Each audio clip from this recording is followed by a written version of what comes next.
విను, ఒకసారి ఇది విను. మన రాముడి వంశం, రఘువంశం ఎంత గొప్పదో తెలుసా? సృష్టిలో మొదటగా పుట్టినవాడు బ్రహ్మ. ఆ బ్రహ్మకి పుట్టినవాడు మరీచి. మరీచికి పుట్టినవాడు కశ్యపుడు. కశ్యపుడికి పుట్టినవాడు సూర్యుడు. సూర్యుడికి పుట్టినవాడు మనువు. మనువుడికి పుట్టినవాడు ఇక్ష్వాకు. ఇక్ష్వాకుకు పుట్టినవాడు కుక్షి. కుక్షికి పుట్టినవాడు వికుక్షి. వికుక్షికి పుట్టినవాడు భానుడు. భానుడికి పుట్టినవాడు అరణ్యుడు. అరణ్యుడికి పుట్టినవాడు భృదువు. భృదువుకి పుట్టినవాడు త్రిశంకరుడు. త్రిశంకరుడికి పుట్టినవాడు బిందుమారుడు.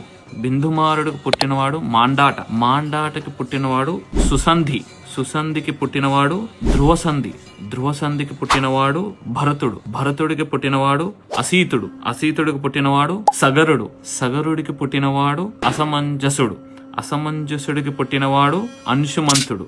అంశుమంతుడికి పుట్టినవాడు దిలీపుడు. దిలీపుడికి పుట్టినవాడు భగీరథుడు, గంగను తీసుకొచ్చినవాడు. భగీరథుడికి పుట్టినవాడు కకుక్షుడు. కకుక్షుడికి పుట్టినవాడు రఘువు. రఘువుకి పుట్టినవాడు ప్రవృద్ధుడు. ప్రవృద్ధుడికి పుట్టినవాడు శంఖనుడు. శంఖనుడికి పుట్టినవాడు సుదర్శనుడు. సుదర్శనుడికి పుట్టినవాడు శ్రీగ్రవర్ణుడు. శ్రీగ్రవర్ణుడికి పుట్టినవాడు యయతి.